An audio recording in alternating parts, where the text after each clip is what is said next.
جو یہ سرکاری ملازم کر رہے ہیں یا جو ان کا رویہ ہے یا جو جس طرح سے وہ پیش آتے ہیں وہ سارے ہم لوگ جانتے ہیں. بہرحال جو کچھ بھی ہے وہ ہم بخوبی جانتے ہیں اور ابھی بھی سوشل میڈیا اس چیز کو دکھا رہا ہے. لیکن وہ سیلریڈ پرسن، وہ لوگ جو نجی سطح پہ کام کر رہے ہیں، کہا گیا نا جی ہم نے بیسک سیلری جو ہے نا وہ عام مزدور کے جو سیلری ہے وہ 32,000 سے بڑھا کے جو ہے نا وہ 37,000 کر دی ہے. آئیں میرے ساتھ ہم آپ کو دکھاتے ہیں کہ بہت سارے ایسے شعبہ جات ہیں، بہت سارے ایسے نجی ادارے ہیں جو بھرپور طریقے سے استحصال کر رہے ہیں. ڈیوٹی بھی 8 گھنٹے کی نہیں ہے، 12 گھنٹے کی ڈیوٹی ہے. ایک ٹانگ پر کھڑے ہو کے 12 گھنٹے ڈیوٹی دینی ہے. کسی طرح کی کوتاہی نہیں ہے، کسی طرح کی اس کے اندر لغزش قابل قبول نہیں ہے، اور سیلری 30,000 بھی نہیں ہے. تو 37,000 تو بہت دور کی بات. ان کو یہ پوچھ سکتے ہیں؟ کبھی بھی نہیں پوچھ سکتے، کیونکہ ان کو ضرورت ہے. تو بہرحال اس طرح کی حقائق جو ہیں وہ زمینی حقائق بہت سارے ہیں کاغذوں کے اندر. تو میں نے اسی لیے کہا نا کہ یہ بجٹ اعداد و شمار کا ایک گورکھ دھندا بڑے طریقے سے ہمارے ساتھ کھیلا جاتا ہے، اور ابھی بھی جو کھیلا گیا ہے وہ بھی کمال کر دیا گیا.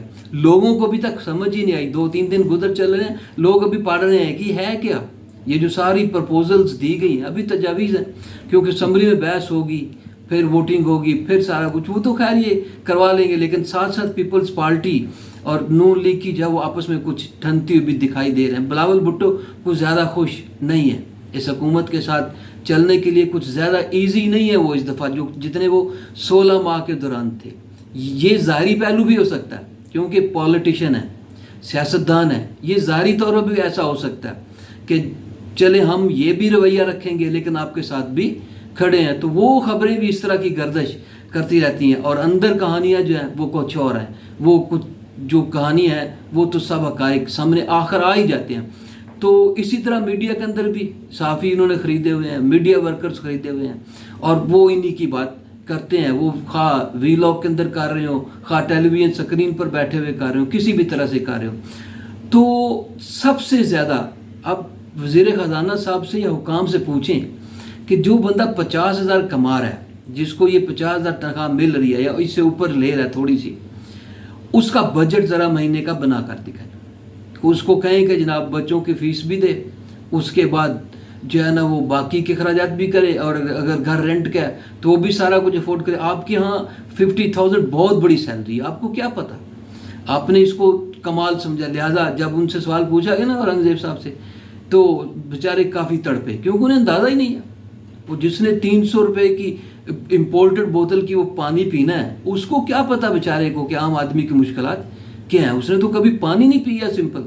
تو اس لحاظ سے آپ اندازہ لگا سکتے ہیں کہ یہ گورکھ دھندا کیسا ہے.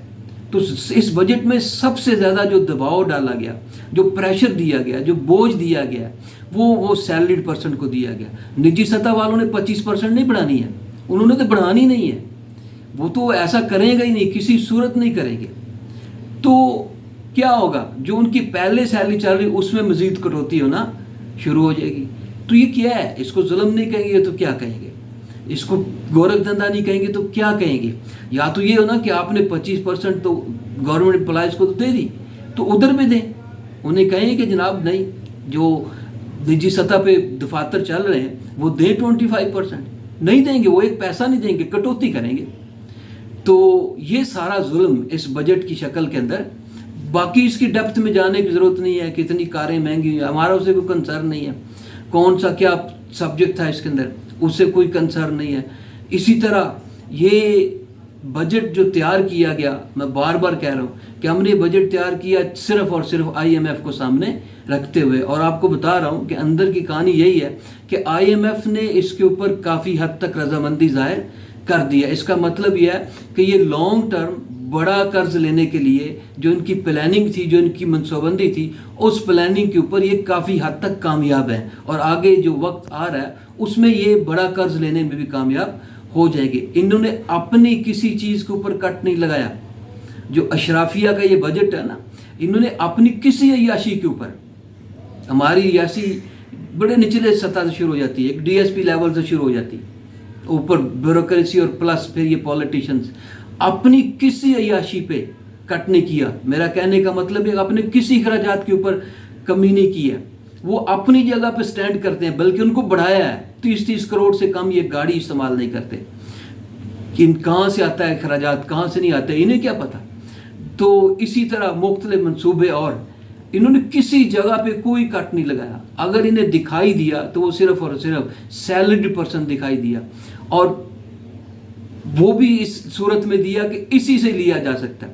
اگر پچھلے سال کے انالیسس دیکھیں نا، تو کاروباری، ایون جو انویسٹرز ہیں، جو بزنس مین ہیں، انہوں نے اتنا جو ہے نا وہ ٹیکس نہیں پے کیا جتنا ٹیکس وہ سیلریڈ لوگوں سے اکٹھا کیا گیا، ان سے لیا گیا۔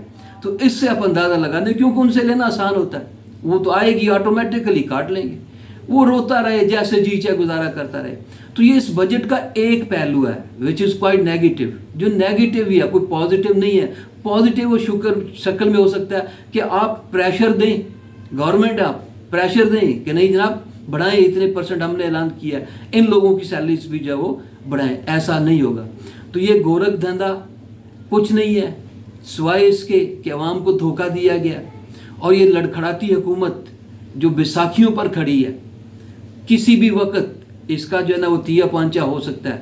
بڑی مشکل سے جو چل رہی ہے، جس کی اصل میں لگامیں کہیں اور ہیں، تو اس نے عوام کے ساتھ کھیلنے کی کوشش کی ہے، اور بڑے اچھے طریقے سے عوام کو تسلیاں دینے کو لگی ہے کہ نہیں دیکھیں ہم جو ہے نا عوام کے لیے ساری پالیسیاں بنا رہے ہیں۔ تو پالیسیاں عوام کے لیے نہیں ہیں، ان کی اپنی ذات کے لیے ہیں، اور وہ IMF سے ملنے والا قرض اس کے لیے ہیں، اور خوش ہیں کہ ہم اس میں کامیاب رہے۔